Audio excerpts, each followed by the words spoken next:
I may be wrong, but that don't make you right. We've let our discussion turn into a fight. We need to stop yelling, or there ain't no end in sight. 'Cause I may be wrong, that don't make you right.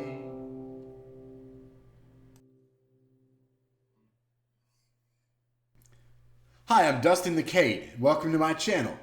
This is my vlog, Confessions of a Different Mind, and this week we're going to talk about agreeing to disagree. We've all said that we're going to agree to disagree from time to time, and it's all a load of crap. Usually, the person who suggests that we agree to disagree is wrong, and they just don't want to admit it. They don't want to back up their poorly formed opinion. This all comes about because our culture has placed so much emphasis on being right at all costs. We've forgotten how to be wrong. We often refuse to hear the other side or find places where we could compromise. Compromise is not always the right answer. Compromise can be wrong. Human-caused climate change is a problem that we must address now and not compromise on. In a similar thread, we should teach science in science classrooms, not mythology. But back to compromise and being right and wrong. I'm as guilty about this as just about anyone else. We don't like to be wrong. No one likes to be wrong. Higher education made me more stubborn about being right because it taught me to evaluate arguments using the rules of logic and to question anything that's unclear. A friend of mine last week after the election posted a Facebook status that said, "Scott Walker, Mitch McConnell, Tom Cotton, go home America, you're drunk." Some really intelligent fellow decided to post as a comment on that. On the contrary, America is sobering up. She, foreseeing a horrible argument with an idiot coming up, said that maybe we should agree to disagree. And he kept going. He said, "We all have things that are important to us and affect us where we're at in life. Personally, the last 6 years have been disappointing to me." So I ask him, exactly what went wrong for you, sir, that the government caused? If that's too personal, how has this nation suffered in that time? I've never heard a rational answer to either of those questions from any conservative, so I'm genuinely interested in finding one. If that's too much, please select one of the candidates listed by the original poster who is qualified to be a representative of the people who elected them and list their qualifications. All I see are crooks who are only capable of making things worse for their constituents. After a couple of other people suggested we just agree to disagree, the guy refused to answer my question. He couldn't give one solid reason that his life has been worse in the last 6 years. He couldn't give me one qualification of any of the three people to represent their constituents. He instead said that I would not listen to what he wanted to say, that I would not find anything he had to say rational. Well, maybe I would. I don't know the guy, but I could at least say, hey, our individual liberties have suffered since Obama took office, because that's true. And though I and many others like to think about politics as black and white issues, they're really not. They're things that we can disagree and compromise about, and we can see each other's side.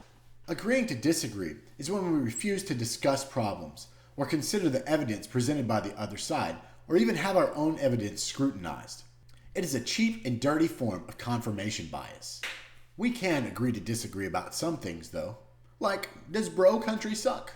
I say yes, and if you disagree, I think you're an idiot, and we're working from such different definitions of taste and art that we'll never find common ground. I could be an adult and say that any music that speaks to an audience in a way that could convince any gender to wear bedazzled jeans must have some positive value. I could also admit that if the point of Florida-Georgia Line was to make as much money as possible, no matter what it cost in self-respect, that they're kicking ass and taking names. In that respect, they're wonderfully successful, and I can't fault them for finding an audience and exploiting it for everything it has.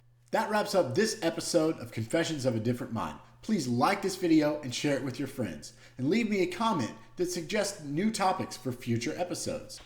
Click subscribe, and I'll see you back here on Friday for a new episode of Beans, Rice, and Beyond, and on Wednesday for another episode of this vlog.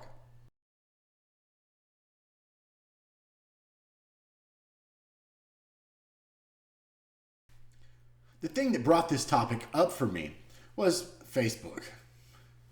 Facebook.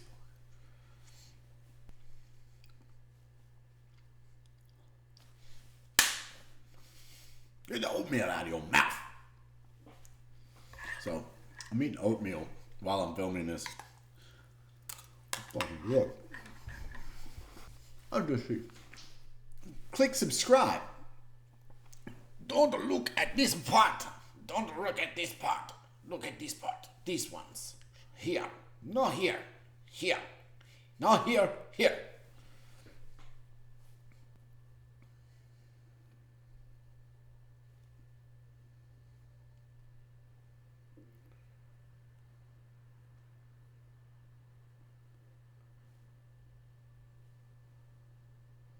But we all know opinions are from assholes.